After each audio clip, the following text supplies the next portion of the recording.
we can start to admit, yeah, because we have to Sure. appreciate the one who on time. Sure. So I will turn off my camera. So I leave it to Jihan.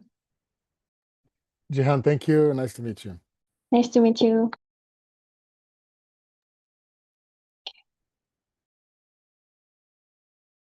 Or better, nice to see you again, right? Yes. Okay. Should we start? Mr. Fabio? Okay. Yes. Yeah, I'm ready. Yeah. Hello, everyone. Good afternoon from Jakarta, distinguished guests, educators, and participants from all around the world. It is my great pleasure to warmly welcome you to the International Workshop for Teacher and Educator, New Learning Pedagogical Strategies for the 21st Century, hosted by the Center for Southeast Asian Studies Academy. My name is Jihan, and I'm honored to be your moderator for this meaningful event. Ladies and gentlemen, education is changing fast because of new technology and global connection. As teachers and educators, we need to keep learning and try new ways to help our students better. This workshop will give us ideas and tools to teach well in the 21st century. We are happy to host this event online through the Zoom and the GCS TV YouTube channel, so teachers and educators from many places can join. We invite you to participate actively. If you have any question for our speaker, please type in the Zoom chat, YouTube live chat, or use the raise hand feature on Zoom to speak, and we will allow you to speak. Without further ado, it is my honor to introduce our speaker, Mr. Fabio Coelho. Mr. Fabio is a Brazilian-American educator whose extensive experience spans several continents and diverse educational contexts. He is currently a PhD candidate at the Center for Higher Education Internationalization at UNICATT in Italy, where he conducts advanced research on educational practices and internationalization. Mr. Fabio's professional journey is truly inspiring. He began as a language teacher in Brazil and California, where he also worked as a certified bilingual teacher and writing specialist at the San Jose State University Writing Center. Between 2014 and 2017, he completed a 3 years cycle as an English language fellow in Indonesia, serving not only as a teacher but also as a secondary coordinator at an international school. In 2019, Mr. Fabio moved to China and worked as an IELTS examiner with the British Council in Shanghai. After leaving China, he focused on his graduate studies and worked as a consultant, helping design lessons and train teachers around the world. His wide experience and passion make him a great guide for modern teaching strategies. Ladies and gentlemen, please join me in giving a warm virtual welcome for Mr. Fabio Coelho, who will lead us in exploring new learning paradigm and effective pedagogical strategies designed specifically for the challenges and opportunity of the 21st century. Mr. Fabio, the floor is yours. Thank you very much, Jihan. And to everyone that's attending this event, thank you so much for coming today. I'm very excited that this is happening. I was very happy when I was invited to present this workshop or lead this workshop or facilitate it if you prefer. And I'm sure that in some moment or another, I'll come across some familiar faces here. Indonesia is a very dear place to me. It's like a second home. I've spent about 5 years of my life in Indonesia, like 3 years, as Jihan said, as an English language fellow. But then I did spend uh, some additional years as well, some other time, working at an international school. And to me, it's always a pleasure to be working with Indonesian educators. I've learned so much from you and working in your schools and your universities. And it's a pleasure for me to come back and for us to discuss further. So, for most important thing that I want to highlight today is that this is a workshop not only to introduce us to new learning strategies, but also to help us revise or really think about what we're doing in our classrooms so that we can think about the ideas that we are already implementing and we can also implement new ideas. I'm going to start sharing my screen and make this a presentation.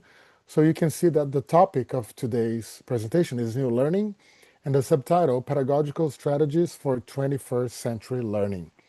And one of the key things I want to highlight from the start is that, well, we're all teachers, but why are we talking about learning? Because there's something that's very important that I've learned as an educator myself, and I'm sure many of you have learned. It's important that our teaching be good and be really up to date, but it's ultimately the student's decision to learn, right? You can have the best educator in front of you, and in but if you're still not willing to learn, if you still do not open yourself to learning, nothing will happen, right? So we as educators, our job is to trigger our students' interest in learning, because it doesn't matter how good we are. If they're not learning, then nothing is happening, right? So a lot of the teaching strategies that I think about today are strategies that will result in students being interested in learning.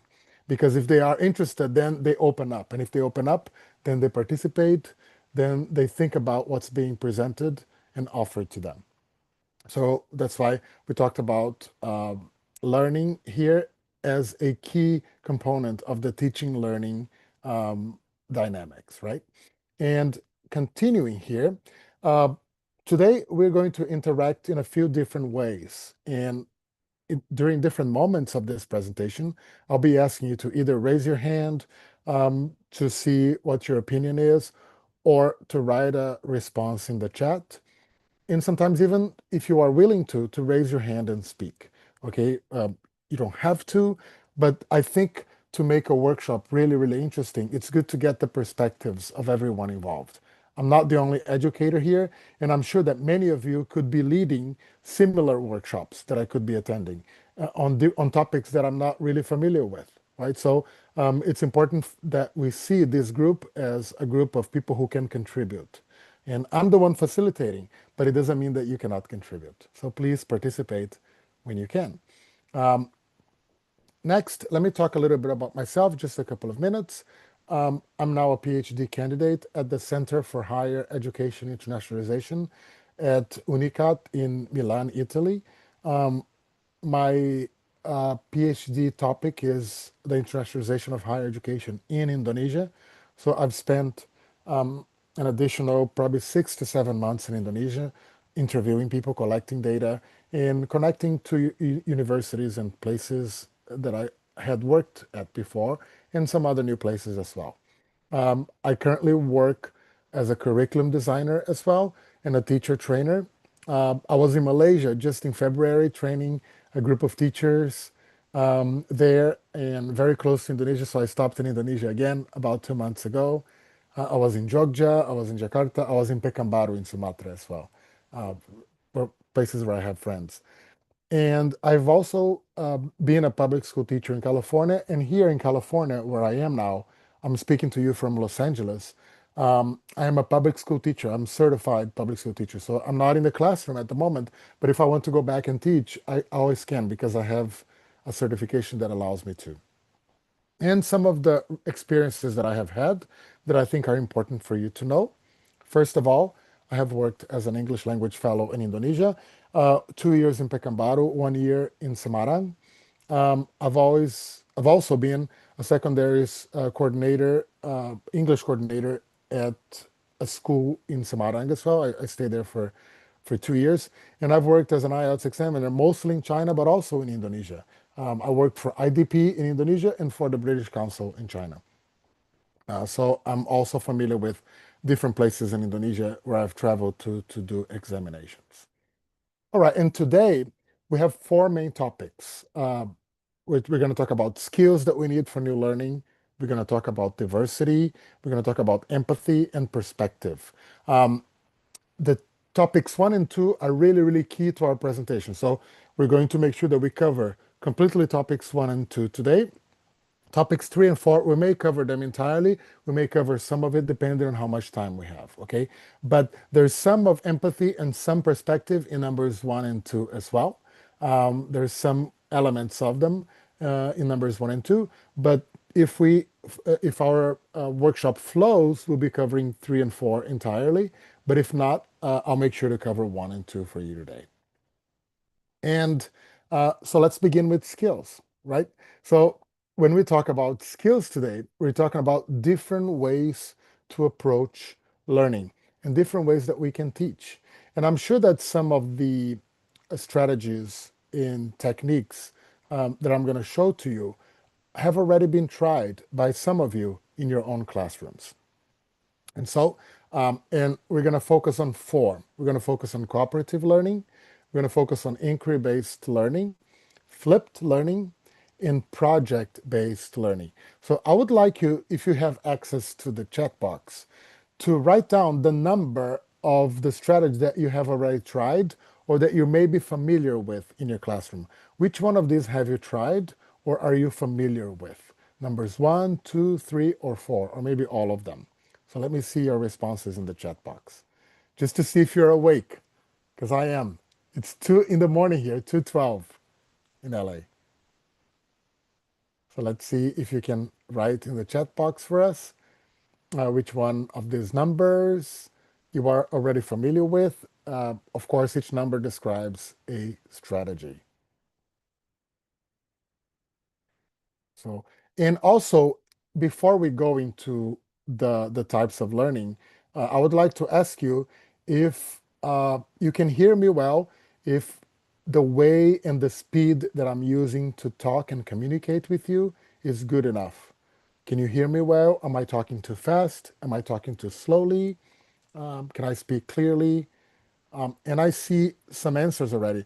I think a lot of people are familiar with cooperative learning, and number 4, project-based learning as well. Great. Luxman from Brunei said answers 1, 2, 3, and 4 are things that they're familiar with. That's great. 1 and 4. Irna also. And Jihan number 1. Thank you, Jihan, for also participating. Pa Arisman. Good job. Okay. So and welcome also Beatrix from Bali. I was in Bali just a couple of months ago. When I go to Indonesia, I always stop in Bali to say hi to some friends and to also enjoy the area. Thank you. So we'll leave the chat box open and then other people can keep on participating. Let's talk about cooperative learning. I have a situation here that I'm going to read to you. And then I have 2 questions for you that if you can, I would like you to answer also in the chat box. So thank you for the feedback on my voice. It's clear and the conversation speed and articulation is great so far. Thank you. If it gets worse, if I start talking too fast because I'm trying to get through the slides, stop me, okay? The important thing is not to cover everything, it's to cover what we can well, right? And that's our goal. And so thank you so much for your feedback. All right, so here's a scenario or a descriptive situation, a described situation. So in a 5th grade science class, small groups of students work together to map the water cycle. And again, if you're not familiar, the water cycle is when you study how rain is formed and then evaporation and the clouds are formed and all the cycle that produces the circulation of water in the planet. So starting with a brief introduction and brainstorming, each group receives picture cards, as you can see in the illustration as well, representing the stages of the water cycle. And the 4 stages here are evaporation, condensation, precipitation, and collection, sometimes called runoff. Collection is called runoff as well. They collaboratively arrange these stages in order on chart paper, on a piece of white paper, drawing arrows to show the cycle and adding the labels, the description, and optional visual elements. Finally, each group presents their water cycle map to the class, explaining the stages and their connections, fostering peer teaching and a shared understanding of the process. All right, so my questions to you are, first one, what types of cooperation do you see in this example? So let me ask you in a different way. What are the students doing according to this scenario that shows that they are cooperating? So I'll give you a few seconds to think. So look at the verbs. and that describe what the students are doing. And which one of the verbs indicate activities in which students are cooperating? Which ones do you think? Let me see here if I get some answers. And I know that there may be some delay if you are following on YouTube, so I'll try to leave a few minutes for people to answer. Again, cooperation. What do you think in the description shows cooperation? I'm going to start with one. For example, in the first paragraph, it says, in the first paragraph, or the first sentence, it says students are working together to map the water cycle. So if they're working together, they're cooperating, right? What else are students doing in this example that shows cooperation? And if it's difficult for you to type, you can also unmute yourself and you can say very quickly. That's fine as well. Anybody? They arrange the stages, Nirmala. Thank you so much. Exactly. They are arranging the stages. They're working together. What else? Let's see one more. Anybody? And again, we're not looking for the perfect answer because there are many possible answers. So even if you don't get it right, you're giving us elements for us to discuss, and that's good. And the reason why I like to encourage this participation, this type of participation, because that's what I try to do in my classroom too. Sometimes it's not important if the answer is right. It's important that people are contributing so that you have an element to discuss. Great, Ali. They're working on process. There you go. Okay. So notice that according to this example, getting the key terms, using the topics and discussion among the students. Exactly. Thank you, Lux. And that's what you're going to see here. So everything students do, they do it in a team. They do it with each other. And that's what shows cooperation. But again, if students are working with each other the whole time, what do you think will I need to do as a teacher to manage this classroom? Like, is this the same? If I'm going to manage a group of students working together or many groups, is the management that I use the same as the management that I use, for example, if my students are just sitting and listening to me? Or do I need different management strategies? What do you think? Or let me ask you in a different way. If students have behavior problems during doing group work while they're working in group, what types of behavior problems could happen in the classroom? I know Ningsi said that they're different. There you go. Nirmala is saying that we have to decide the role of each student in the team. Very good, right?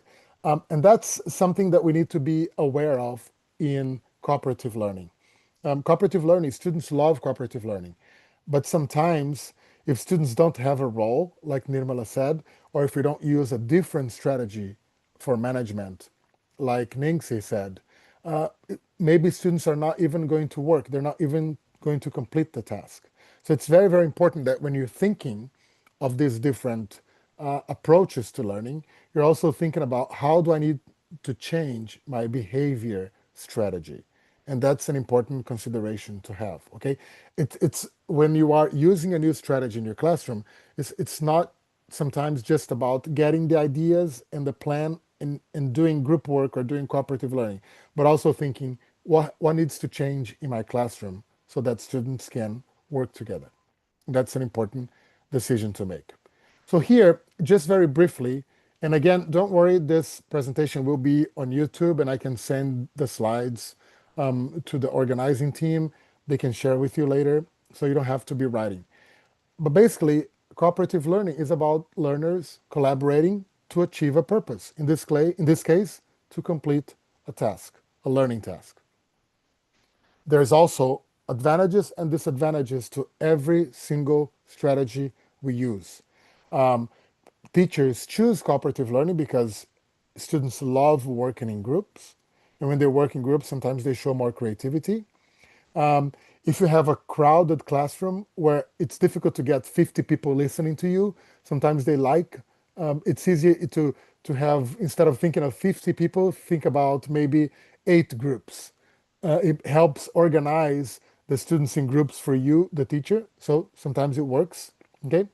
And also accommodates technology use. During group work, students can use technology in very meaningful ways. So if you are in a classroom where computers are allowed or cell phones are allowed, students may use it. That's fine. But of course, it requires effective discipline, time management. I know Nirmala talked about roles, so roles need to be assigned evenly because it's very common to have in a group one student doing most of the work and other students sometimes not working as much. So it's very, very important to assign roles and sometimes rotate the students through the roles so that one student doesn't have the most important role all the time. Okay? And sometimes projects that for cooperative learning may require a lot of planning. Okay, that's one of the disadvantages of cooperative learning.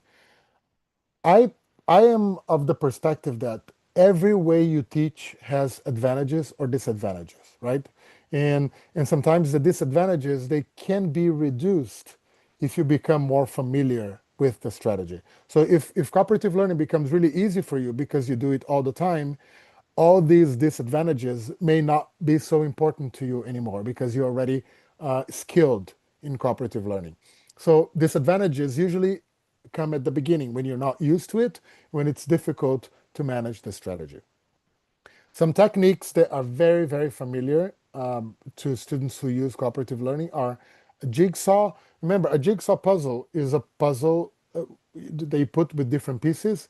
In a jigsaw activity, different members of a group have a different piece of the activity and they have to complete. Right? Carousel and round robin are techniques in which students rotate through activities and roles. Okay, and think, pair, share are also when you are interacting with students. I know most of you have used this.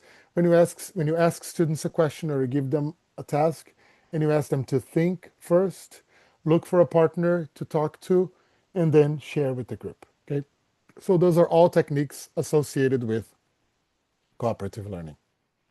Let's look at the other one, inquiry-based learning. Um, let's look at the scenario and see what elements in inquiry-based learning we have here. This is a math class, and I don't know if I'm sure there's English teachers here. I'm assuming there's teachers of other subjects as well. So, when I was a teacher, in California, I taught all subjects in English, including math.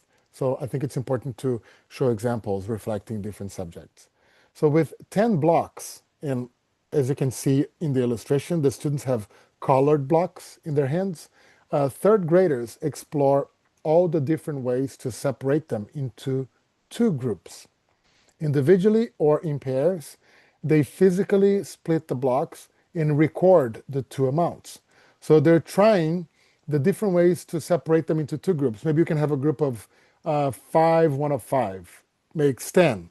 Maybe you can have a group of three, one group of seven, also adds to 10. Maybe you can have a group of four, a group of six, that adds to 10. So the students are learning how to add, right? What different combinations of two make 10? So 3 and 7, 2 and 8, 5 and 5, right? So they are recording that. They're writing that on the piece of paper. The class then shares their combinations, which the teacher lists, writes down on the board, leading a discussion to identify patterns and ensure all possibilities are discovered, emphasizing the different addition equations that make 10 through active manipulation and sharing. Okay, so students are using blocks. They're, they have 10 pieces and they're organizing them in different groups of two. All right, so we're talking about inquiry-based learning. So instead of telling you what inquiry-based learning is, I'm going to ask you, and please write down in the chat box for me, which elements of this short description include inquiry? Or if you prefer, inquiry is also a correct pronunciation for the word. Inquiry or inquiry. So what are the students doing according or in this example that shows that they're doing inquiry or inquiry? Let's see here. Give a couple of seconds for people to go to the chat box.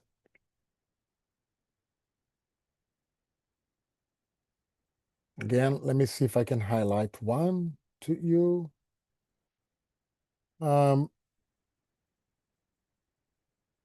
I like the way explore the different ways to separate the blocks. That to me illustrates inquiry. Does anybody see anything else? And I'll give you another few seconds. Or if you have a question about what inquiry is, you can also ask. Right? Maybe this is not familiar with you or familiar to you.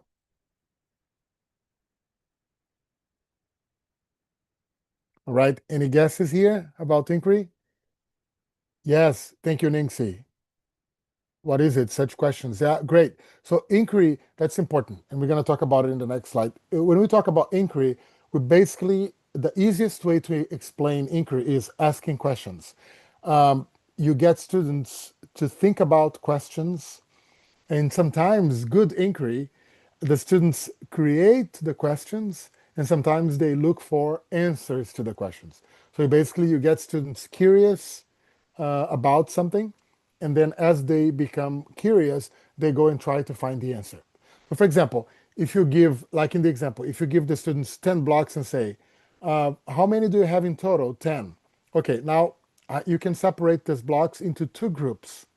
How many different combinations of two groups are possible to make 10? Explore. So the students will be exploring. Okay, I can put 2 on this side and 8 on the other side. I can put 5 on one side and 5 on the other side. And they're going to be exploring. And then you ask them, right? Then you ask them, okay, what combinations do you have? And they'll say 5 and 5, 2 and 8, 7 and 3, etc. Ali said here, it seems they tried their cognitive schemata of each block they tried to group. Yeah, sure. Basically, I like that you mentioned cognitive schemata too, because when you do inquiry, the students may not know exactly what you're asking, but they're doing something familiar. For example, even if you don't know math, sometimes if you have a toy or a bunch of toys at home, you can put, okay, let me make two groups of toys, one group here, one group there. Sometimes you have food on your plate. You have like rice on one side and you have meat on the other side. So you can organize the meat and the rice. So this is schemata that the students have. They already have the idea of organizing things in groups. So you're using that idea to get them to learn math. So that's also part of inquiry. Yes, Ningxi is saying, like the question, should we separate between colors or shape? Could be two. Okay, so if you can ask in this case, you just have to be careful in the lesson because you want them to come up with different ways to make 10, to add to 10. So sometimes the color may be important, sometimes they may not. And you may have, for example, if you give the students blocks of two colors, so some are blue and some are orange, but you don't give them yellow. Then you can make a group of red, a group of blue, sorry, and a group of orange. And then they will have a total of 10 as well. Great, thank you for your participation. But that's it. That's what about inquiry. You don't tell the students that 5 and 5 make 10. You don't tell them that 2 and 3 make 10. But you're having them discover that by asking themselves, how can I organize this into groups? That's the idea of inquiry.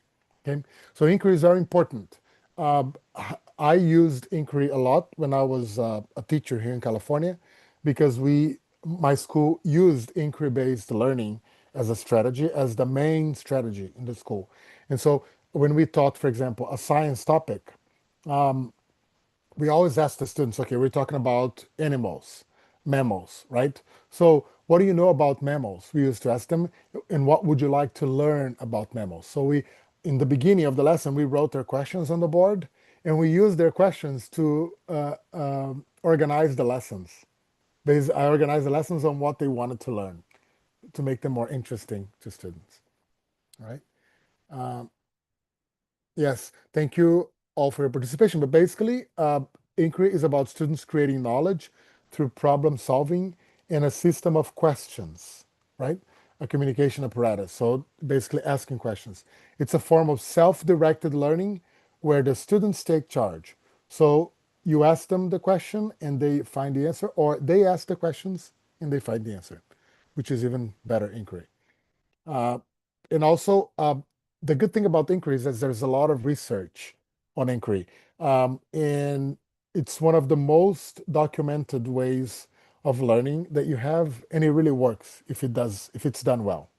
Um, if it's done well in the classroom, because it allows students to make decisions and draw conclusions, right? Again, in the example, I'm not telling students how to make 10. They're finding out by using the blocks.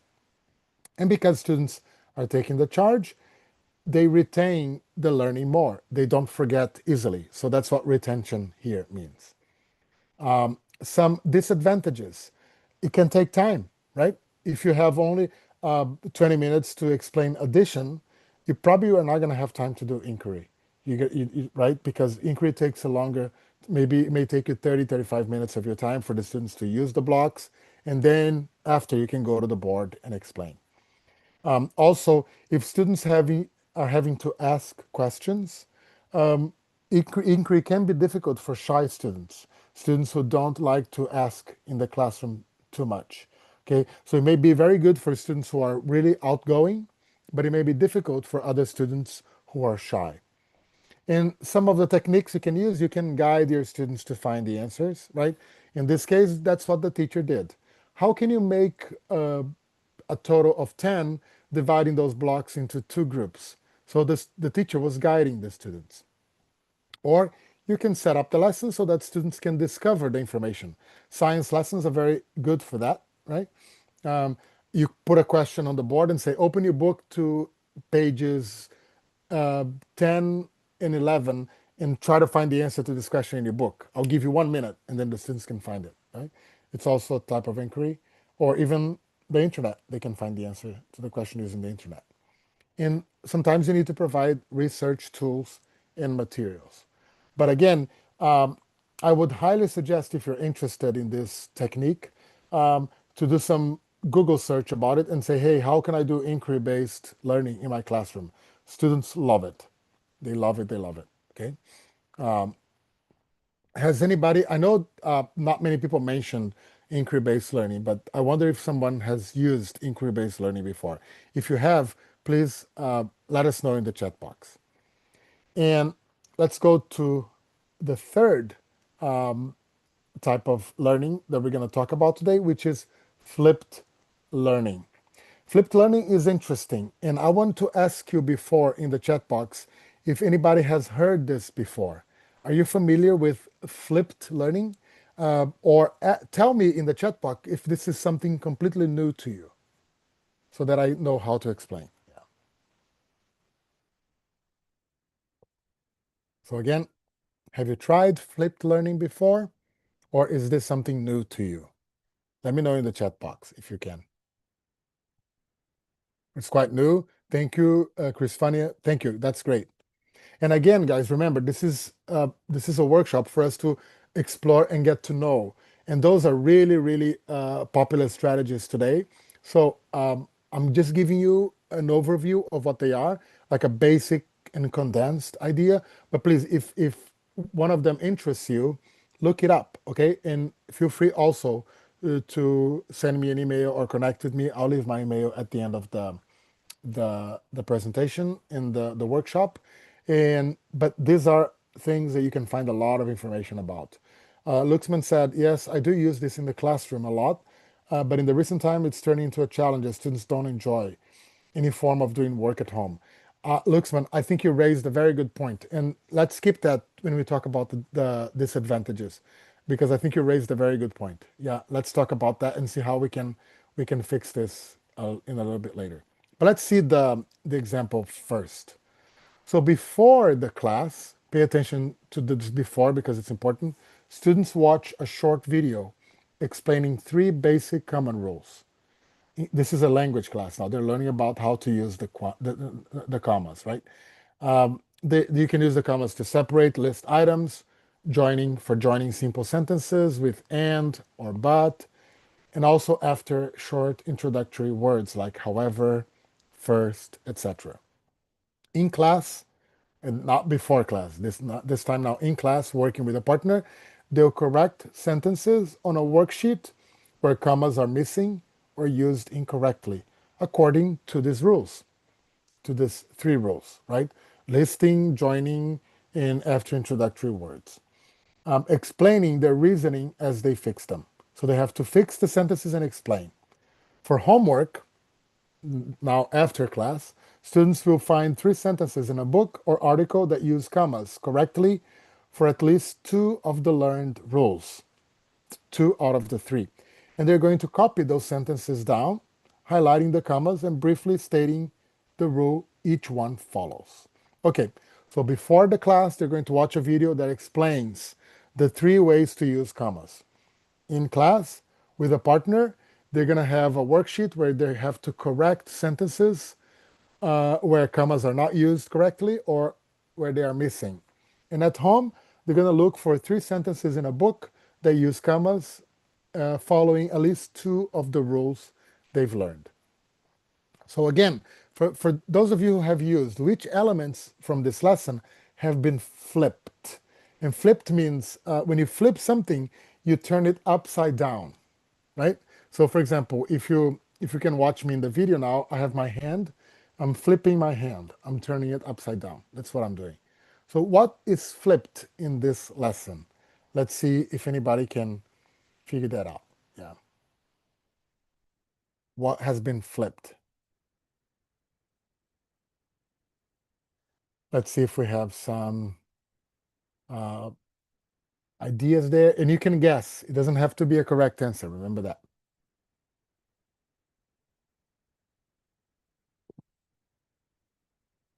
Okay. What do you think has been flipped?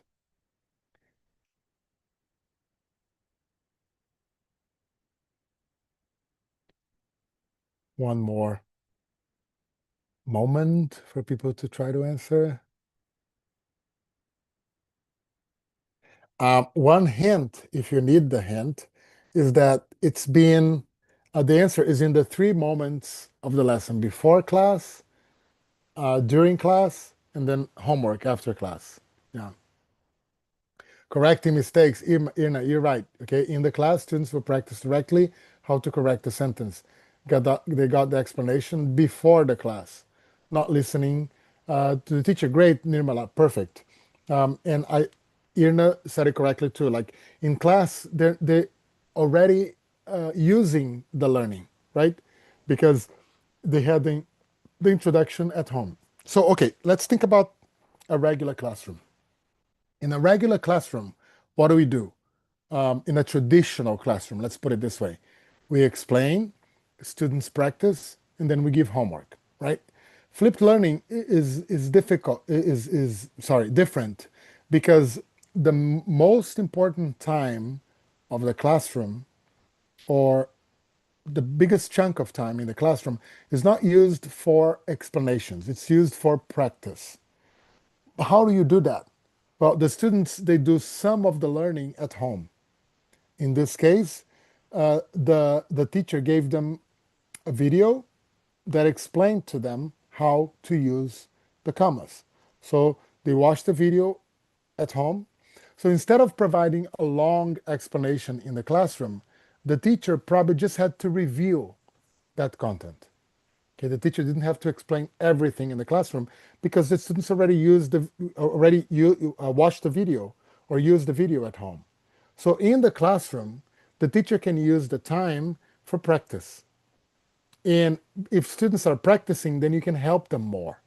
Okay, so the homework doesn't become the practice. The homework is more like a review of what you practiced. Okay, so because they can learn at home, they can practice in the classroom and review as homework. Okay, and the review can be simpler, can be faster. That's why it's called flipped, because Luxman said homework can also be extended learning activity. Very good. Thank you, Luxman, for complimenting that. I think it's a great thing that you added. Thank you. So learning, you can bring the learning forward. Homework, you can also bring the learning forward. You can take it away and do something extra, extended. Okay. Even create a project sometimes, depending on the topic. So we call it flipped for this reason, because the classroom, when the classroom was used mostly for explanation, now it's used for practice, for developing. Okay, and how much planning do you think this lesson would require? Luxman, I know you have some experience with flipped learning. How much planning does it require from you? More or less planning than in the regular classroom, so that we know your experience? I'm curious to hear that from you. Less indeed. Great. Okay. Because you're probably familiar with technology as well, right? So, and so here's the thing. Okay. Uh, Again, like the use of cooperative learning or inquiry-based learning, when you start implementing these learning strategies, they can take a lot of time because you may not be used to them. But as you become used to them, then it gets really easy to implement them. Here's what a lot of teachers do when they use flipped learning.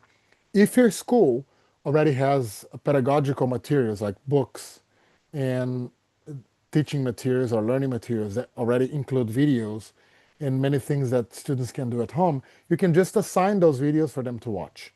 Some teachers, what they do is they record the explanation, they record a video, like a screencast, and they also send to the students with the explanation.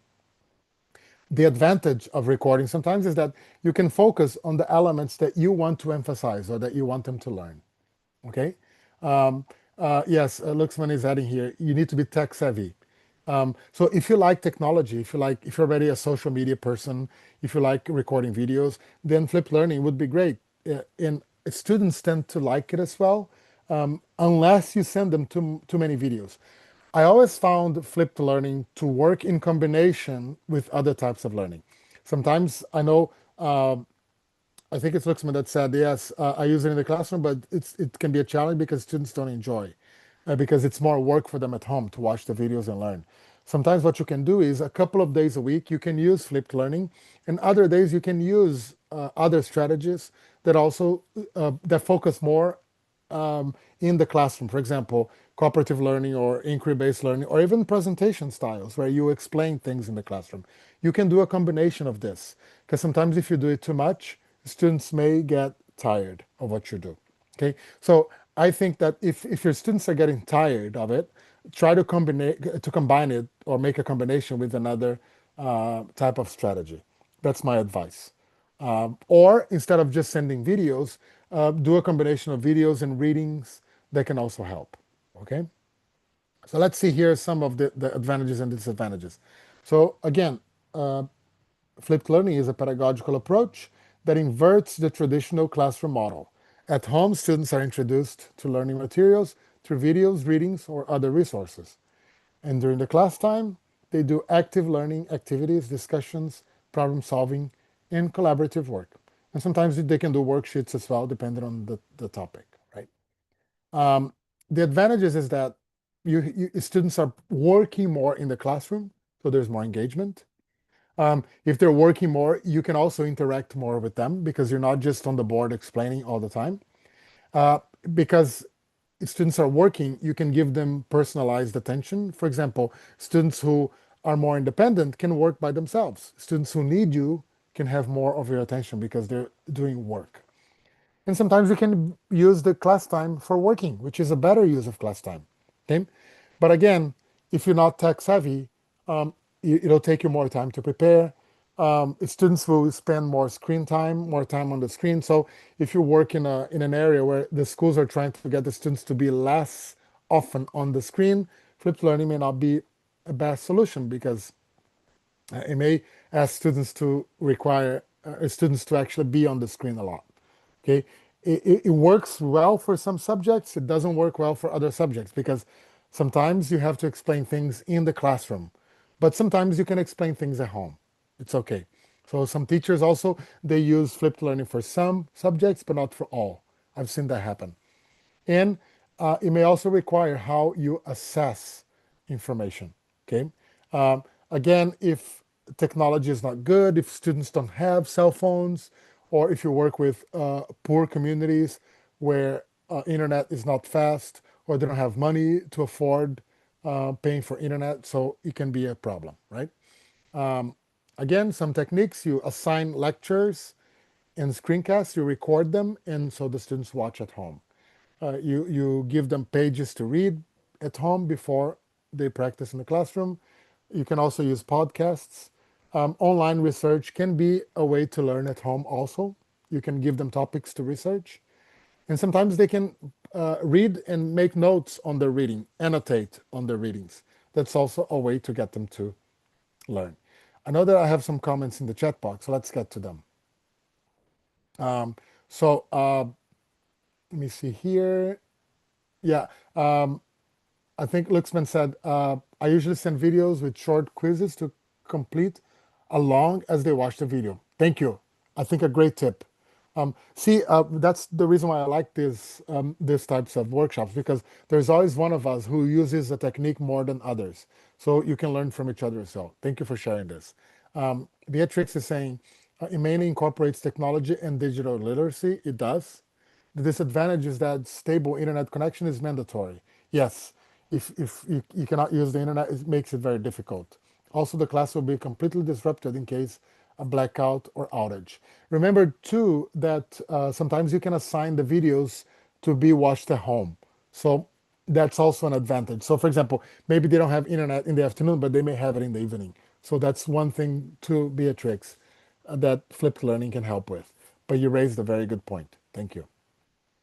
All right, so last but not least, project-based learning. I know some of you are familiar with project-based learning. I think the most important thing here is how different is this from other types of learning that we've seen. So let's see the example.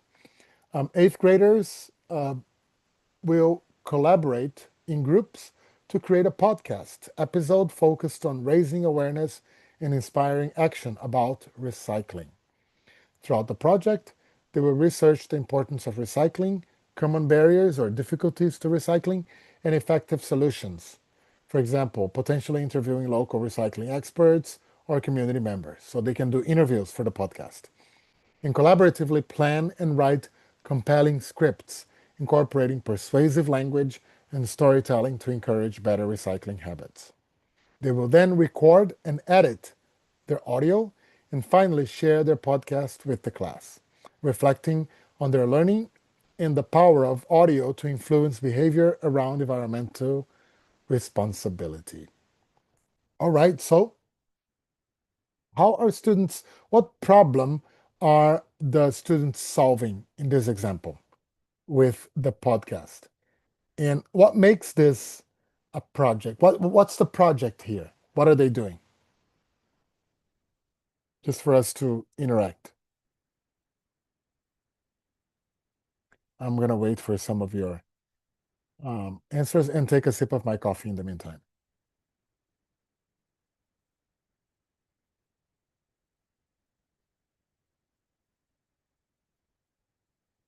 Okay, let's see. So what problem are they solving? And what examples of project are listed in this description? What is the project? Anybody? Doesn't have to be right. You just have to participate. Doing research first, great. That's the project. Can we say also that the podcast is a project? We could, right? The research is a project. So there are mini projects in the big project, right? They also have to write scripts, right? And using persuasive language. That's a small project in the podcast project, right? And so record and edit their audio. Again, that's also part of the project, or a small project and a big project, right? And I think we answered the second question to editing. Thank you, Nancy. Gathering some details about the recycle concepts, Luxman, yes, that it could make the podcast exciting. Very good.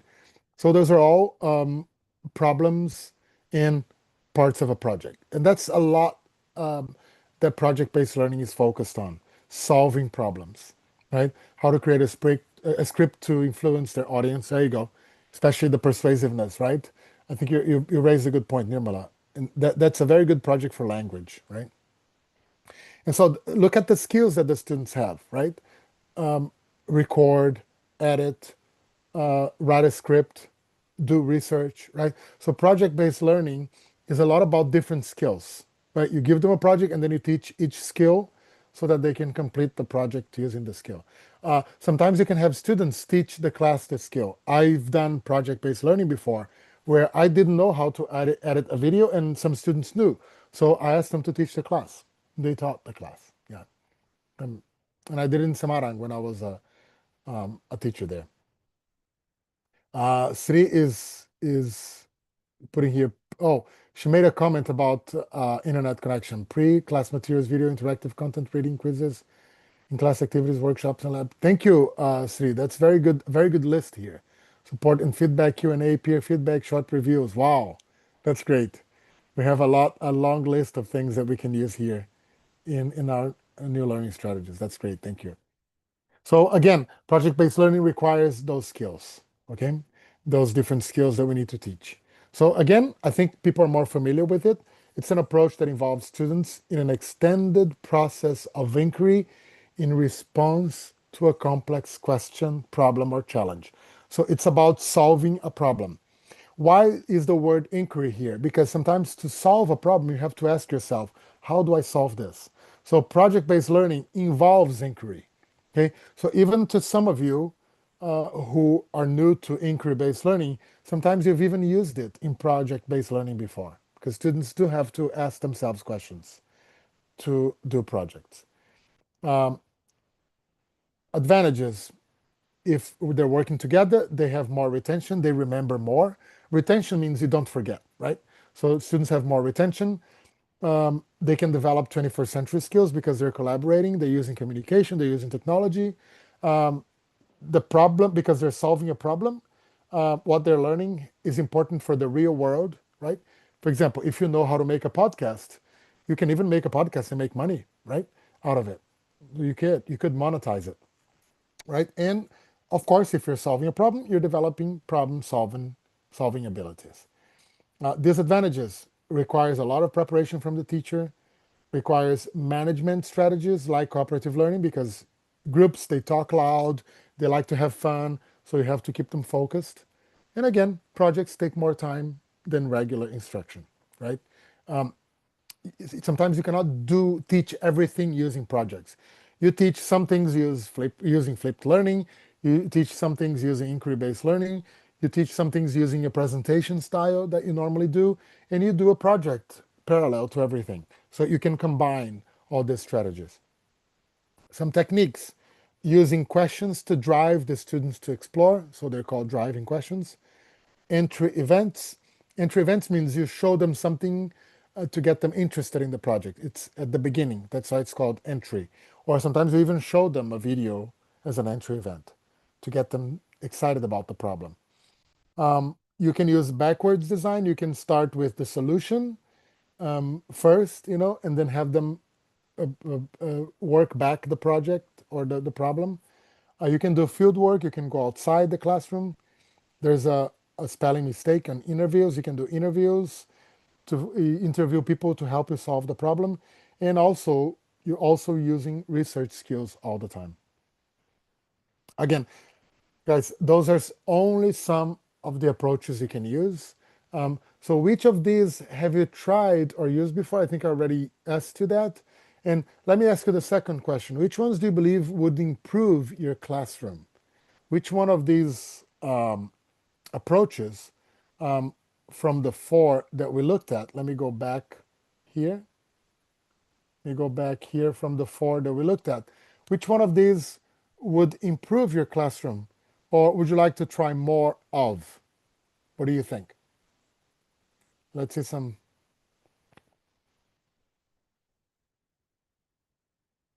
ideas here, some participation.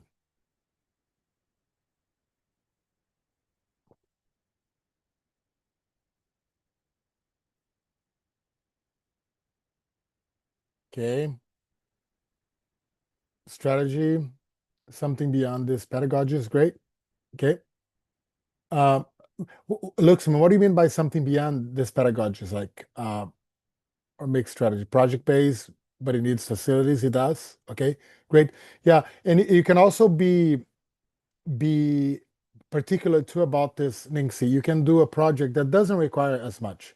Or you can think about, okay, based on what I have in my classroom, what type of projects can I make, right? Because if you're doing a project like a podcast, then you need a lot.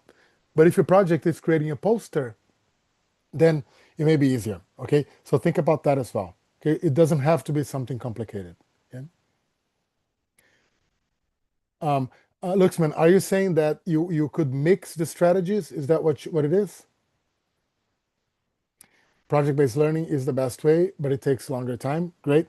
Yeah, that's why. So one of the advantages of flipped learning and sometimes inquiry-based learning is that out of all these strategies, let me put it this way, I think they're the ones that may take less time, or maybe as much time as you normally take in your classroom. Yeah. I think so too, and I think, Luxman, maybe try out if you think that flipped learning is making things difficult and boring for students because they're having to do a lot of things at home. Try not using it every day. It may help you as well, right?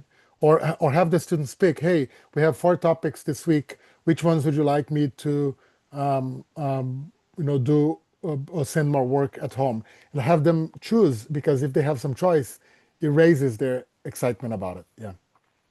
Yeah. I think mixed learning is good for students. I think you guys are getting the point, right? The right mix of strategies and all that, because that's what I would suggest you do. Sometimes if you use only cooperative learning, only, and you do have active learning and some other types too that we didn't cover here, they are more common, right? So if you're only using one style, you may get students bored because it becomes a routine. And if it becomes a routine, it becomes boring, right? They're not excited about this anymore, okay? That's the key. So I'm going to change topics now because we spent our first hour on the first thing. And this one is going to go a little faster, but I think it's important. And I hope you're familiar with scaffolding and differentiation because to me, if you want to really rich diversity in your classroom. And diversity in this case, I mean, how do you make sure that every single student is learning, no matter how different they are, no matter the problems that they bring, no matter the difficulties that they have at home? How can I make learning accessible to them, right? Or even their cognitive differences, right? If one is more visual, if the other one is more auditory, if the other one is more communicative in terms of using speaking, right? So that's how scaffolding and differentiation is going to help you. And I'm going to go through those 2 topics in more detail. So I'm reading here in the chat box. The challenge is if they have 5 subjects to learn in a day, and depending on the workload they have at home to complete, I see that students tend to switch of the thoughts of event completing the challenge, or even completing the challenge subjects for them. Okay, challenging subjects for them. Yes, I agree with you. That's the reality of teaching, Luxman. I think that in teaching, it's hard to make teaching a proactive task because you're always reacting to the little time that you have, and students are reacting to the little time that they have. So again, doing things too much can always overwhelm students, right? And sometimes you have to choose the faster approach as opposed to the more interesting approach that will take longer. But try a mix, like you all suggested here, because I think it's going to be better for students. Yeah, and Ingsi is saying something important. Yeah, these strategies, they do require critical thinking, right? And that's the key here, because the more they think, the more they retain, the less they forget, right? And sometimes the national curriculum does not support it. That's not only in your country, sometimes even in the United States, okay? We have this problem as well, okay, in some schools. Yeah. Let's go into diversity, which is going to go here. I'm going to show you a real world example of scaffolding and differentiation. So in the lesson, we know that we have objectives, right? We're always teaching, the students are learning how to use commas, students are learning how to add, students are learning how to describe a memo, could be an objective of a lesson depending on the subject. So in this lesson, the objective is the students will lead a healthier life by losing weight and eating healthier. So I have 4 different students, okay? And this objective will be translated into 2 activities. The first activity is about losing weight. To lose weight, students are going to run for 1 hour on the treadmill 5 times a week, right? That's a long treadmill session. And to eat healthier, the second activity, students are going to eat a diet focusing on protein and limiting carbs. So they're not going to eat too much bread, too much rice, too much pasta, or Indomie, or some other noodles, right? They're going to eat more protein, more meat, more beans, right? And other types of protein, vegetable or animal protein, right? So, so 1 objective and 2 activities for all the students. But the reality is we don't get students who are all the same in a classroom. That's true for every single subject. Let's see here. The first student, no problems. Everything is great. Okay? The student can do both activities. That student can run 1 hour on the treadmill. The student can eat a diet focusing on protein and limiting carbs. The second student is a vegetarian. So for the second activity, protein, I cannot use animal protein. I have to use vegetable protein. So that's a problem. For the third student, my third student is an older student, senior citizen. She has heart problems. So the treadmill may be a problem here for her, right? The last student has an ankle injury. So her foot, the ankle area of her foot is injured. So maybe the treadmill will be a problem too. That's what we usually have in a classroom. Sometimes you give an activity.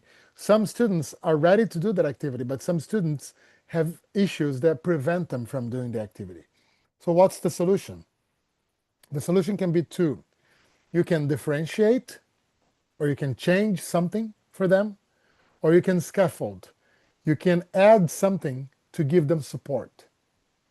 For example, for the student who is a vegetarian, I can change. So instead of meat or fish or chicken, because that student doesn't eat meat, right, vegetarian, the protein that she's going to eat is going to be nuts, beans, and protein shakes. That's how I have to change my activity for her. For the student, and also I have to give her a support, because you don't get as many proteins from nuts, beans, and shakes as you get from meat. So I'll give her a calorie counter to make sure that she's getting enough protein every day. That's how I'm going to scaffold the activity. Okay?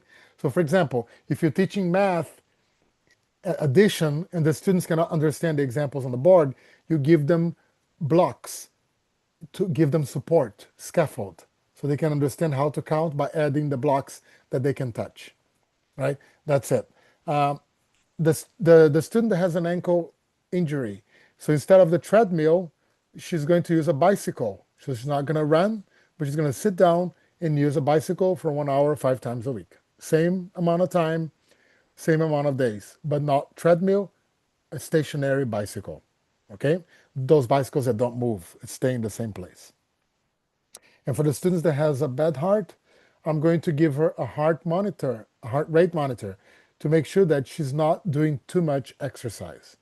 Okay? When her heart starts to beat too fast, she needs to stop.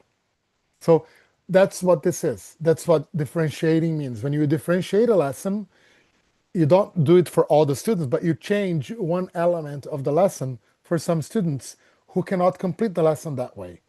And when you scaffold the lesson, you give them something else to give them support so they can learn what they need to learn. Let's see an example. Actually, before that, okay? So how can you differentiate? Well, you can change the material, you can change the activity, or sometimes you can change the product. Let me give an example.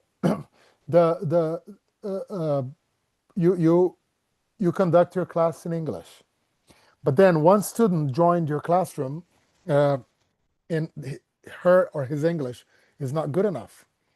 So if your task is, well, I would like you to describe, let's say, or describe an animal for me, giving me 5 different characteristics.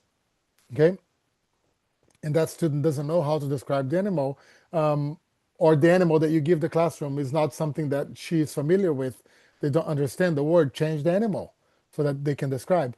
Or sometimes if instead of 5 characteristics, you can have the student give you 3 if it's too much for them to produce 5. Something like that. You may change something, but the objective of the lesson is still the same. You don't change the objective. You change the material, you change the activity, or you can change the product. How do you scaffold? Okay, you can add something to your instruction to help the learners who are having difficulty. Okay, if they cannot write a sentence, you give them a sentence. You put some ideas of sentences on the board that they can use. If they cannot find 5 characteristics of an animal, you can brainstorm the characteristics with the whole class before they write, okay, which is also helping them. Okay, when the students learn the content, then you can remove the support. Okay, that's the goal of scaffolding. You don't keep the support the whole time. You remove it once the students are done. And you can do both at the same time. You can scaffold and you can differentiate at the same time. But again, you never change the objective. You always keep the objective of the lesson.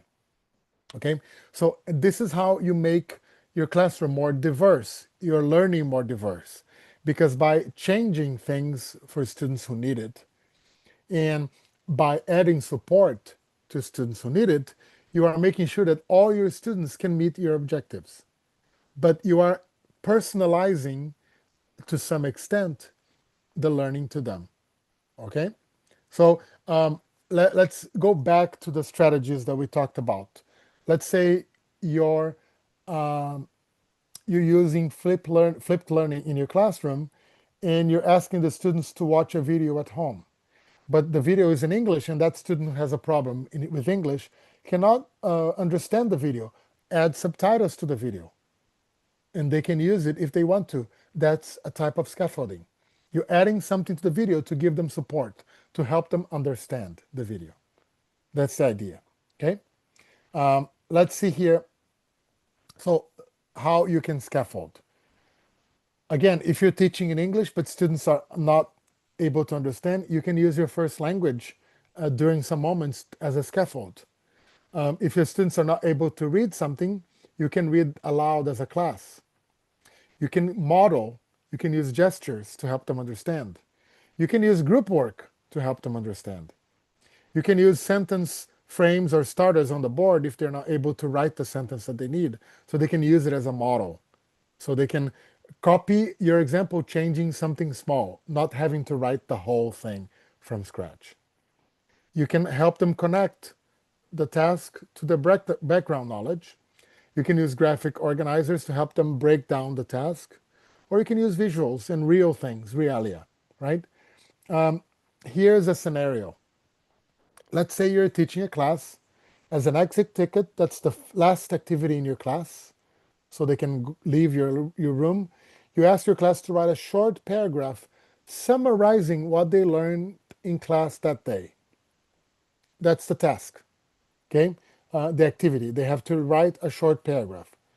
But let's suppose that some of your students are not able to write a whole paragraph. So what can you change, or what type of support could you add to help them write the paragraph? What do you think?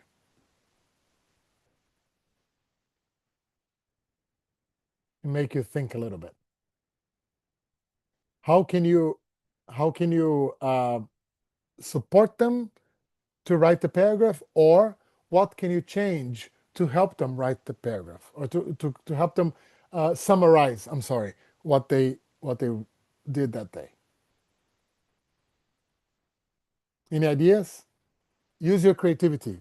There's no right or wrong answer, so use your creativity. Let's see what you have.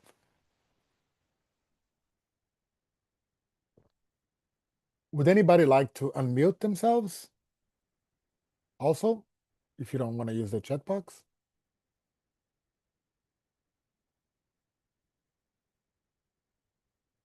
Or are you shy?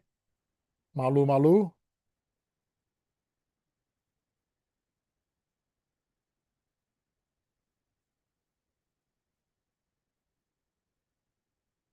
So what do you think? So some students are having problems writing the paragraph.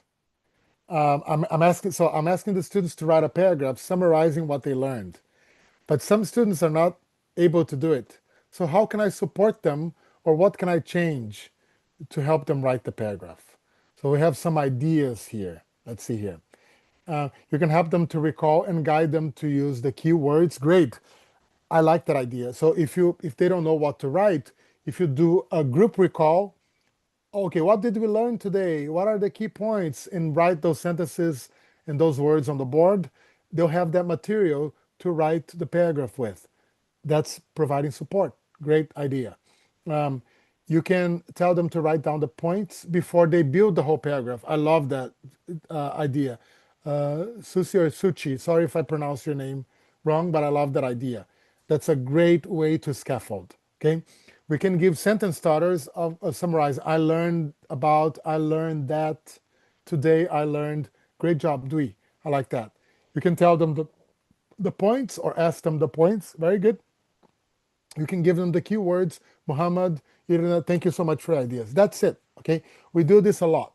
Okay, in classrooms, and by doing that, we are making sure that everybody meets the objective, not only the ones that are smart, because we're providing support for the students who are also smart but may need that extra help.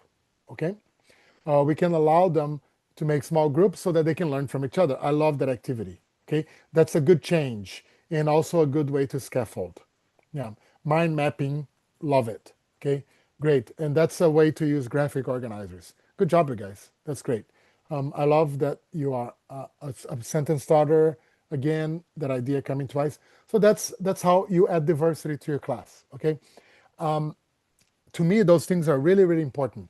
And today, when I plan a lesson, I always plan my scaffolding and my differentiation. How can I change this to a student who may need it? Or how can I support them? I know that before we move on to the next topic, I know that some of you gave a lot of good examples of scaffolding, and that's our goal, really, scaffolding today. But you could also differentiate. If a student cannot write a whole paragraph, you could still say, just write 2 or 3 sentences. That's enough. That's also a way to change something, differentiate, but also have them give you a summary. Because the main idea here is not the paragraph, it's really the summary. And if they're able to summarize what they learned in 3 sentences instead of 5 or 6, that's also meeting the objective. So sometimes you can do that, okay? If your students have really big problems with writing, okay? That's also a possibility. Good job, everyone. Any other questions on scaffolding and differentiating, or can we move on?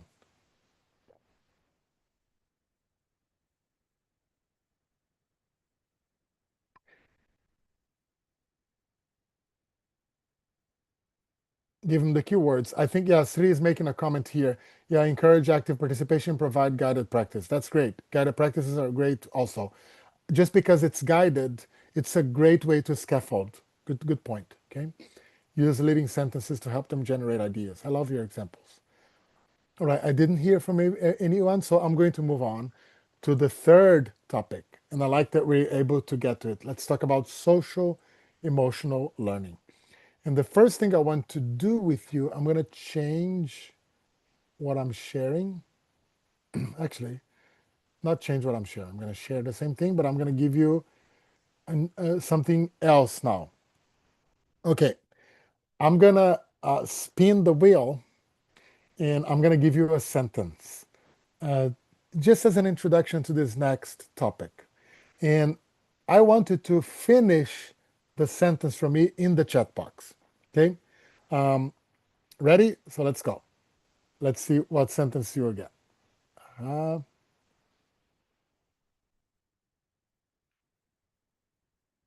okay, the sentence is my best friend. How would you complete the sentence? Anything you want to add? My best friend. So use the chat box to complete this sentence.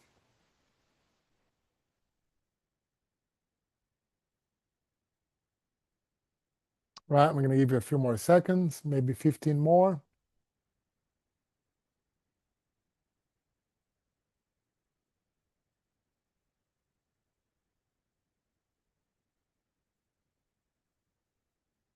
So my best friend, let's see here what we have so far. My best friend loves reading, is beautiful. My best friend has a good heart, loves sharing her ideas with me. My best friend is a good listener. My best friend always tells me the truth. My best friend gave me a beautiful present, is going to have dinner. Oh my gosh, so many good sentences. My best friend is kind, makes me happy, is going to have dinner with me tonight. Oh, I'm so jealous. Do you know what type of food you're going to eat?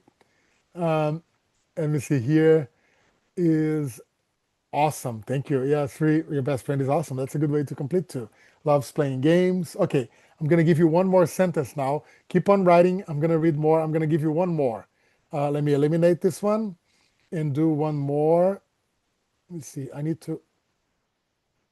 Oh, there you go. There we go. One more sentence for you to complete.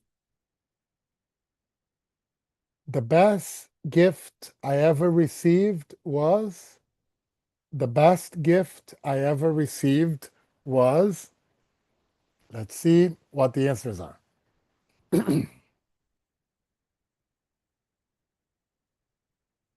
The best gift I ever received was, and again, if you like this activity, you can find it for free on this app, WordWall. Okay, just look for finish the sentence and you can find it there. The best gift I ever received was, so let's see here, books for Christmas. Somebody received a Porsche in her dreams. Suchi, that's an interesting dream to have. I would like that.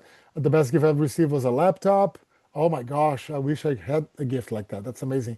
Al Quran, the book, very good, little but so beautiful and so meaningful to your life, right? I agree. That's a good gift. Building a school. There you go.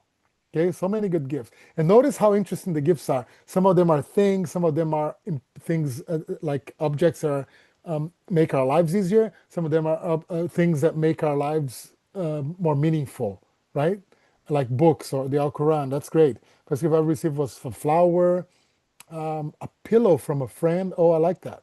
Uh-huh. Handmade scrapbook from my mom, filled with our memories and photo. Oh, that's sweet.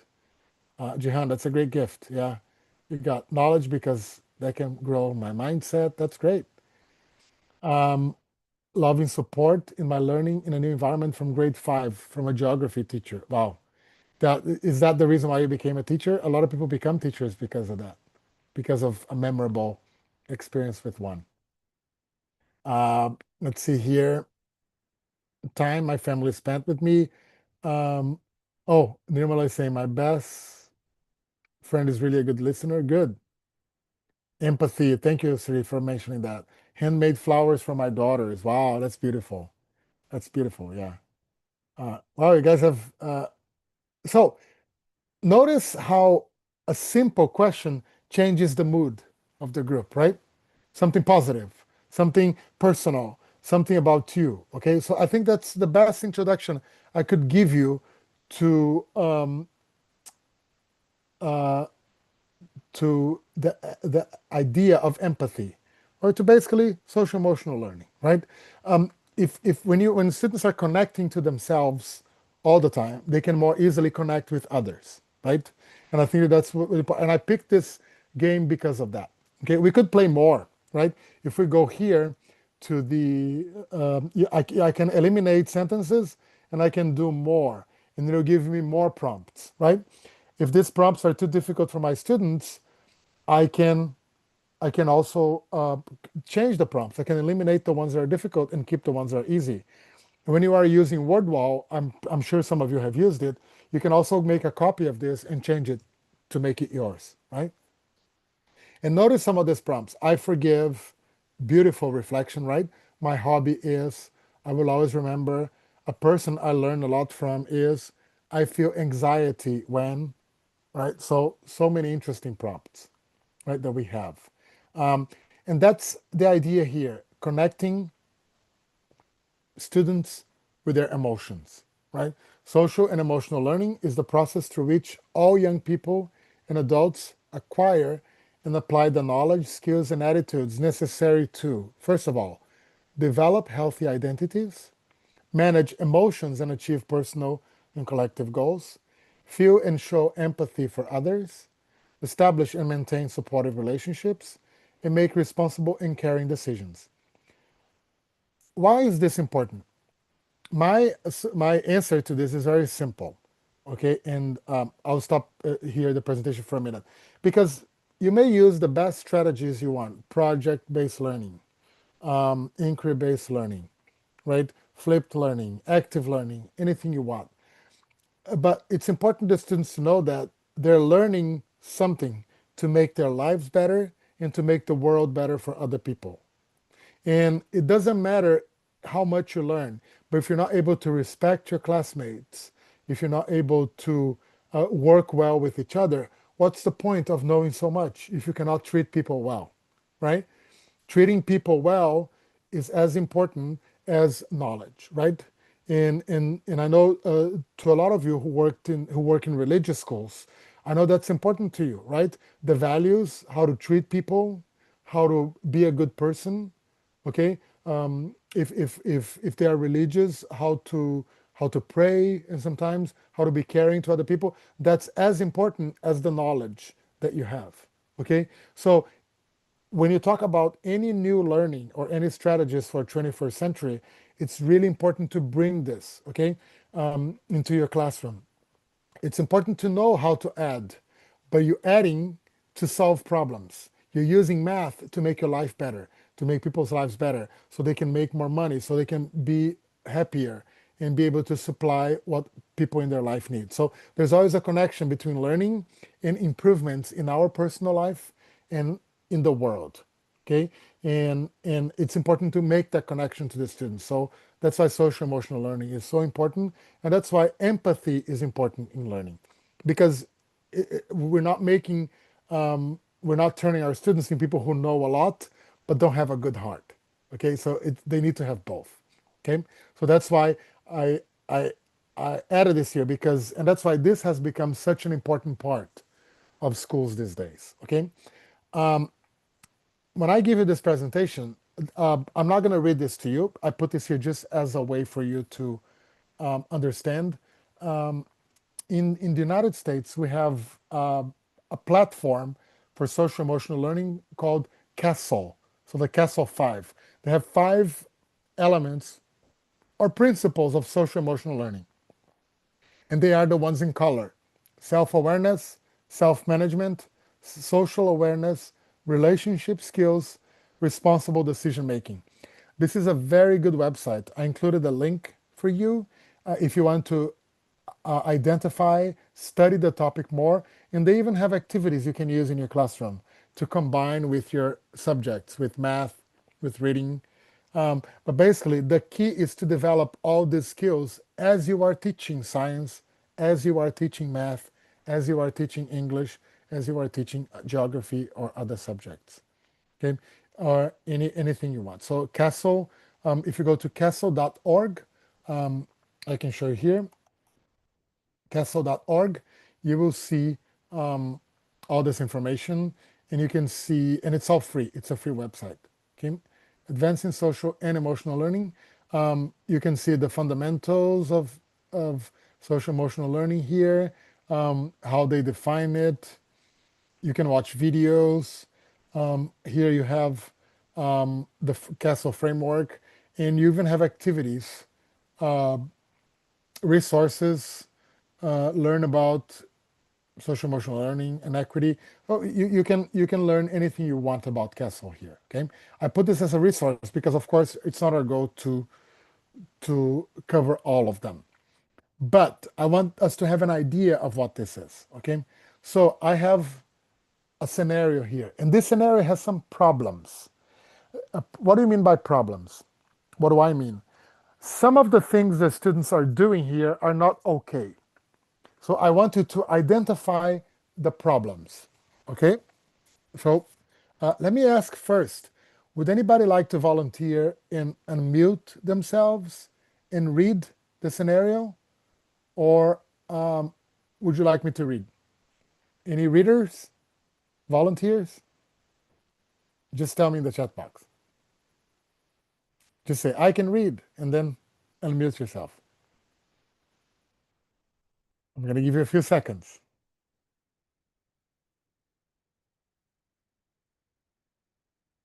Yes, Beatrix, this will be available. Thank you for joining us for as much as you could. Thank you for leaving a nice message as well. Yeah. Yeah, I think I Again, can help you to read. perfect. Go ahead. Thank you so much. Who is Okay. speaking? Nirmala. Nirmala, thank you so much. Okay.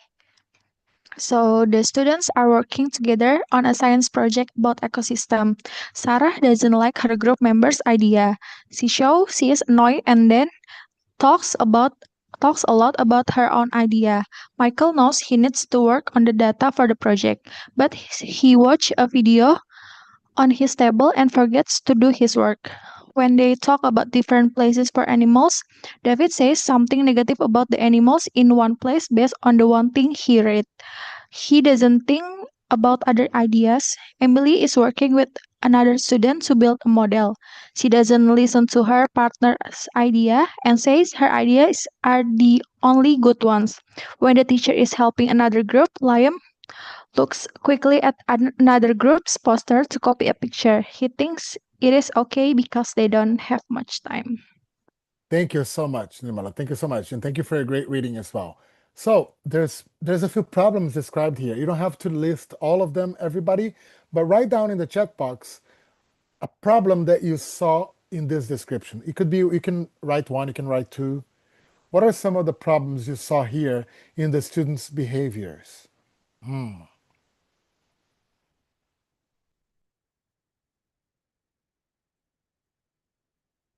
Problems that you saw in the students' behaviors.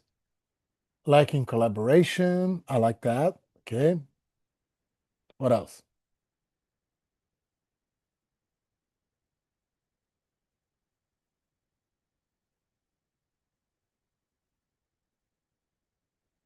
Everyone has their own problem. I think that's a good way to put it. Everyone has their own problem, right?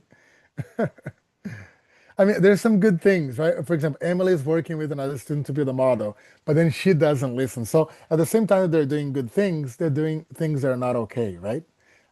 Sarah only talks about her idea and doesn't want to listen to her team. Ego. There's a lot of ego. I like the way you summarize this, Nanik. That's a very good point. Here we go. What else do we have here? Yeah. So there's so if you look from a social emotional learning perspective, there's a lot of problems here, right? Students, they may be working, they may be completing the project, they're getting the knowledge, but they're not getting a positive experience, right? And that's the problem here. Plagiarism is a problem as well, right? Finding easy ways out to get the project done instead of keeping the overall ethics, lack of respect and empathy. Sarah didn't appreciate others' opinions. That's it. Someone disrupted has been disrupted by social media. I like that also. Someone disrupted by social media. Great way. So again, and this is why social emotional learning is important, right? And this is why we need to think about not just about knowledge, but knowledge and feelings, right? Coming together. Students, they may be learning, but are they learning and feeling good about themselves and feeling good about other people, right? They're struggling with communication, respect, focus, and ethical behaviors. They don't. Sarah and Emily don't want to hear. Great. So if I show you the next slide, okay, that's exactly in your language. You are describing these same social emotional learning skills that they're lacking, right? We don't have to use the language self-awareness, self-management. In your description, you said the same things, but you said it in your way of saying, right? This is how I would say it as well. Okay, so what are some of the problems here? The students are working together on a science project. Sarah doesn't like her group member's idea. She shows she's annoyed and talks a lot about her own idea. So she's not showing self-awareness of her feelings and how she acts, right? Michael he is watching a video on his tablet and forgets to do his work. He's not managing himself well. He's getting distracted. He needs better self-management, right? David doesn't think uh, about other ideas, and he says something negative about the animals in one place based on one thing he read. So he's lacking social awareness.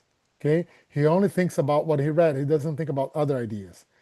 Emily doesn't listen to her partner's ideas and thinks that only her ideas are good. Poor relationship skills. And Liam copies something, he's plagiarizing. So that's very poor decision making. He makes a bad decision. Okay.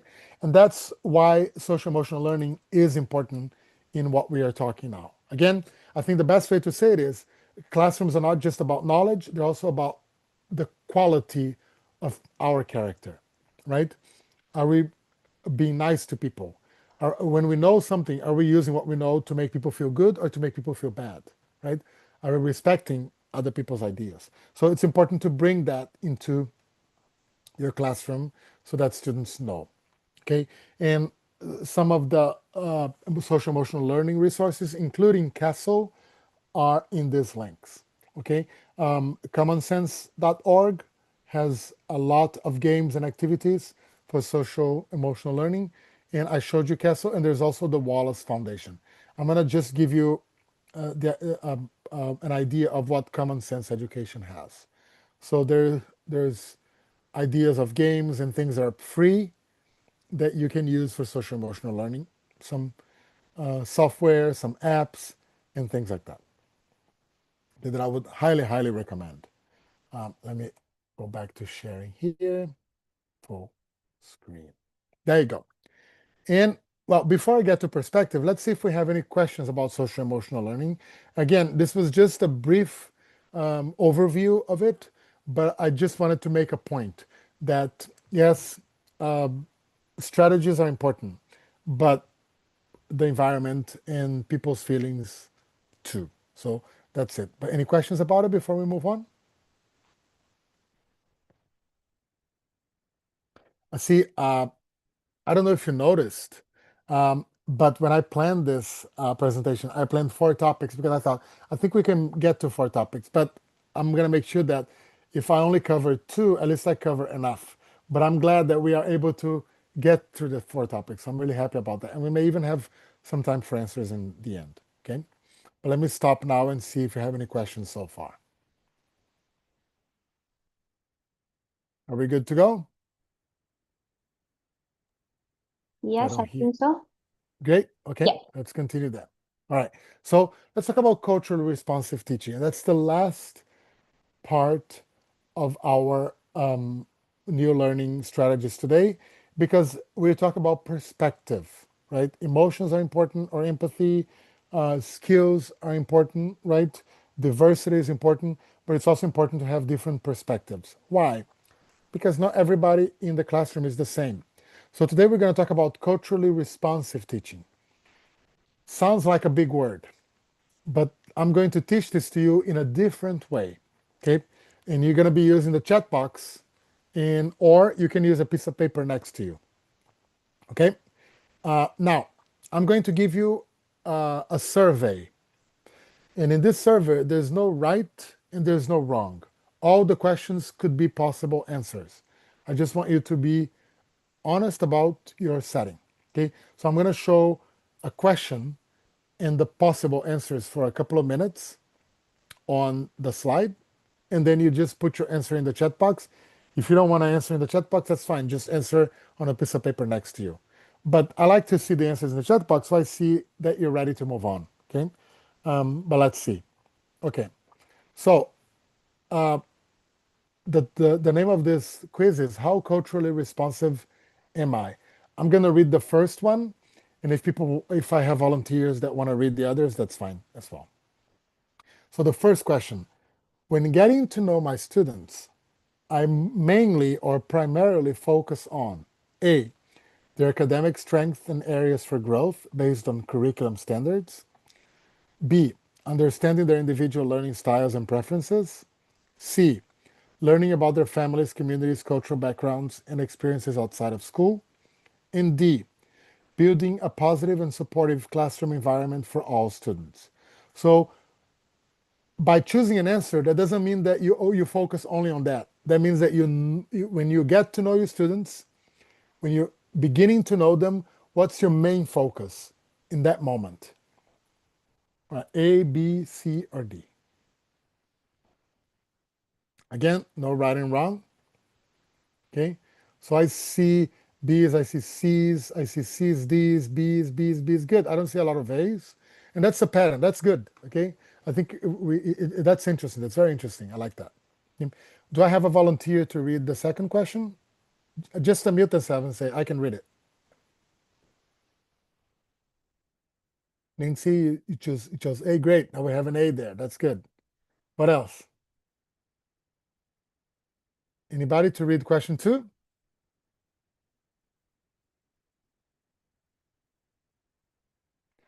Okay, I'll read it then, and then I'll see if there's someone for question 3.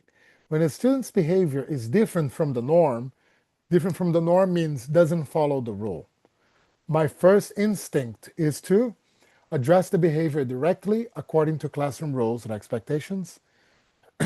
Try to understand the underlying reasons for that behavior, considering individual needs. C, consider if cultural or contextual factors might be influencing the behavior. D, ensure the behavior doesn't disrupt the learning of other students. So for 2, what do you have? ICC, B, B2. Yeah, thank you for, I should have asked you to write, if you can put the number before the answer, that'll be great. Because I set myself up to not understand. Okay, there you go. I get it. To C, there you go. C, C, B. Uh-huh. A and B. Combination. Yeah, sometimes a combination would be good, right? I think it depends on the case too. I would think that. All right. So do I have a volunteer to read the third question? Anybody? Maybe I can read for you. Sure. Yes, question number 3, regarding cultural difference in the classroom, I believe it's most important to A, treat all students the same to ensure fairness, B, acknowledge and respect individual differences, C, actively explore and learn about the diverse cultural background of my student, and D, focus on the common humanity and shared learning goals of all students. Thank you so much. Again, remember to put the number before you answer. So when you think about cultural differences, and cultural differences could be, let's say, if you're talking about Indonesia, students from different islands, from different ethnic groups, right? From different religions. So those are all cultural differences.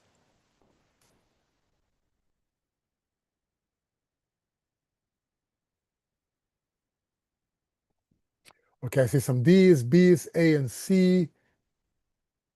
And remember, all the answers are possible because all the answers are good answers depending on the context. Okay, I'm doing this for a purpose, just to illustrate culturally responsiveness. Yeah, great. I see some B's and C's. Yeah, I like that there's a lot of focus on getting the students to understand each other's cultures. I like that. Okay, that's very nice. Okay, now let me go to number 4. When planning lessons, I primarily consider covering the required curriculum content effectively and efficiently, using a variety of teaching methods to cater to different learning styles, incorporating diverse perspectives, resources, and examples that reflect my students' backgrounds, creating engaging and interactive activities to keep students motivated. So, what's your most important consideration when planning lessons? I see some D's, B, and D. I see C's, A, and D. A, B, C, great. Okay. So a combination of curriculum with variation, with perspectives, and with interaction, right? Or interactive activities. So we're all doing a combination of all. I like that. I like the diversity in your replies. That's good. So again, um, let's go to the next one. If anybody is willing to read a different person, just unmute yourself and let me know. Okay, let's go to number 5. I'll give a few seconds. If not, I'll read it. May I? Of course you may. When students struggle with a concept, I am most likely to A. Re-explain the concept using the same methods, but perhaps with more repetition. B. Try different teaching strategies might align better with the individual learning preferences. C. Consider the concept is being presented in a way that is culturally relevant or accessible to all students. D. Provide additional support and scaffolding to help them reach the learning. Thank you so much. And thank you and all the readers so far, right? Thank you, guys.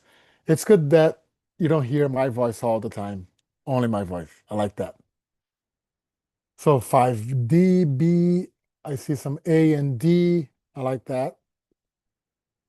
I like this. It's like a personality test, right? I like that. D. And sometimes the answer that you choose doesn't have necessarily to do with your style. It can have a connection with what your students need the most, right? So sometimes I think in different situations I could see myself choosing different things, but there's always one or two that I normally tend to gravitate to. So I like to see a lot of C's and D's. I like the A's that I saw too. Okay. It's funny because I kind of see a pattern of a lot of C's and D's for the most part, which is very interesting. Let's get to number 6. Again, anybody else wants to unmute? If I don't hear anybody in the next few seconds, I can read.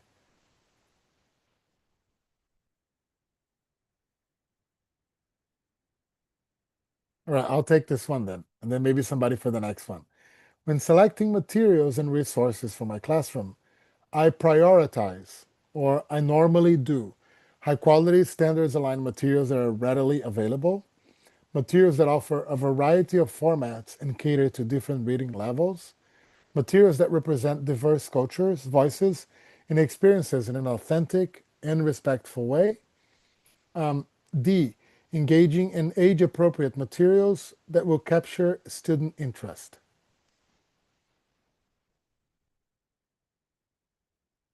B and D. I like that you mixing um, the formats, the pedagogical aspect with the interest. I like the combination of that. C and D, it's a good combination too. Cultures and age appropriateness, yes. C, I see that. That's good. So yeah, thank you, Dwi and Astrid and Opin and Ningsi, Rianti, Nirmala, Hiruna. Okay, thank you so much for your answers. Yeah, there you go. So again, another interesting. Um, Notice that the topics for the questions are changing, right? So the first questions 1 and 2 and 3 were about backgrounds. Questions 4, 5, and 6 were about adapting what you teach, right? I just put it here. It's not important now, but we're going to talk about it at the end. And now this question is about classroom environment and relationships, and that's the last topic. And I think there's 3 questions more, 2 or 3. So my classroom environment is best described as structured and focused on academic tasks, flexible and responsive to individual student needs, a space where students feel seen, valued, and where their cultural identities are affirmed, welcoming and inclusive for all students. So, which one would describe? And again, your answer may not necessarily reflect your style, it may reflect the needs of your students, right? But talk about it in general.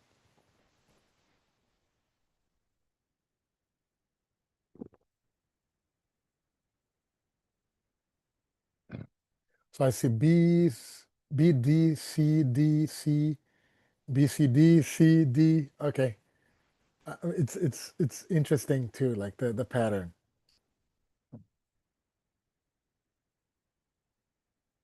All right, I guess we can move on. Do we have a volunteer to read number 8? It's about the same topic, about classroom environment and relationships. Anyone? Answer. Sure, Okay. go for it. Yes, thank you. When interacting with students and families, I strive to A, maintain a professional and consistent approach with everyone. B, build positive individual relationships with each student.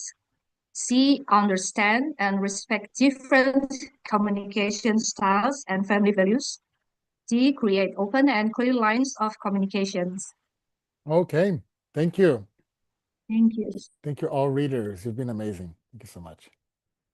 So I see C, D, C, A and D, C.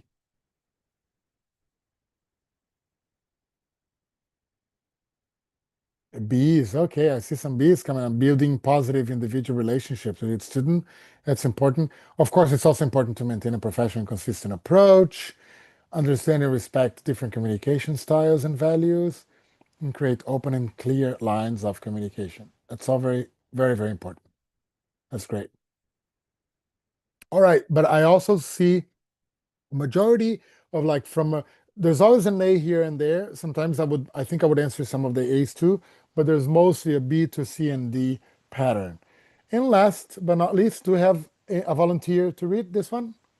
Anybody who hasn't read yet? I see Suchi raise hand. Please, Suchi. Sure, of course. When addressing issues of bias or prejudice in the classroom, I typically A, address it quickly and move on to the academic content. B, use it as a teachable moment to discuss respect and empathy. C, facilitate open and honest conversations about identity, power, and privilege in a safe space. D, focus on promoting positive interactions and understanding among students. Thank you so much. You guys are great readers. Next time, I should probably just ask you to read most of the presentation. I'm kidding, of course, but that's good. It's good to know. And thank you for your participation too. That's very meaningful workshop. And I know some of you who may be wishing to participate more, but can't. I know some of you may be attending from a car or sometimes from a place of work and you cannot participate. And I do understand that as well.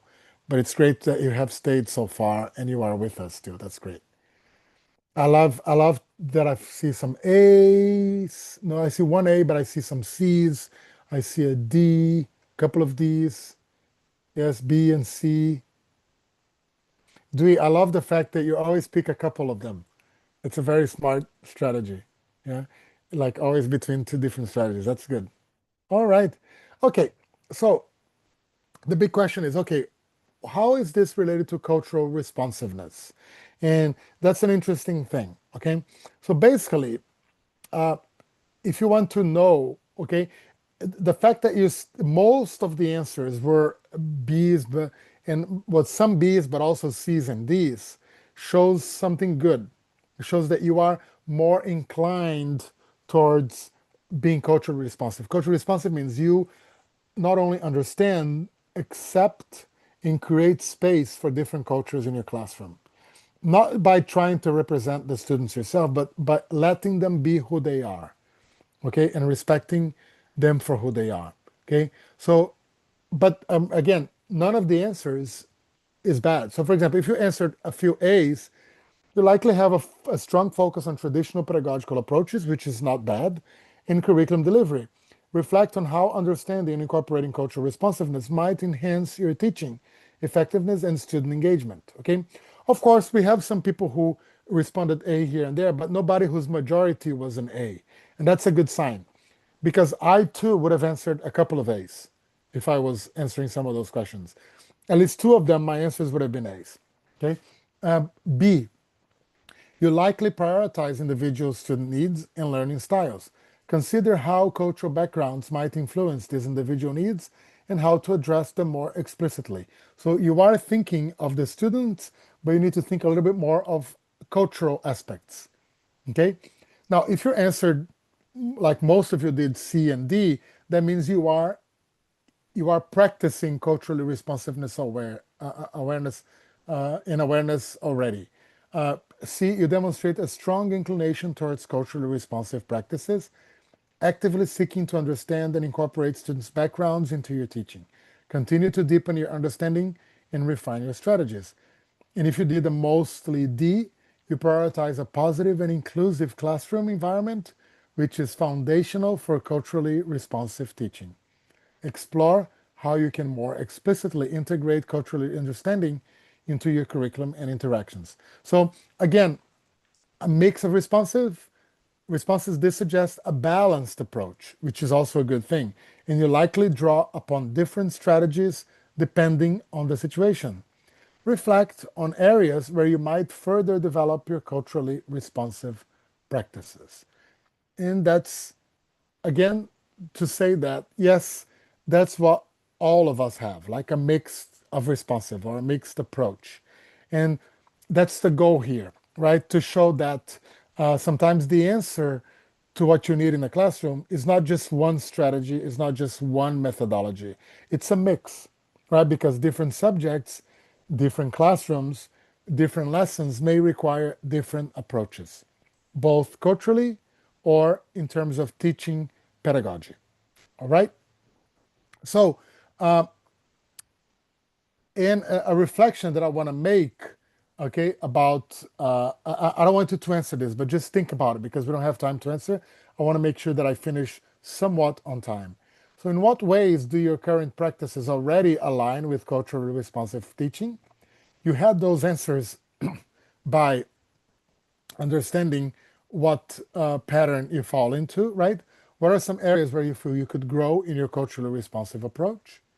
And what specific actions can you take to learn more about your students' backgrounds and adapt your teaching accordingly, right? So that's in summary, or that's a summary of how you are being culturally responsive, okay? When you bring your students' backgrounds and when you bring your students' cultures into your teaching, into your examples, into your projects, into your questions.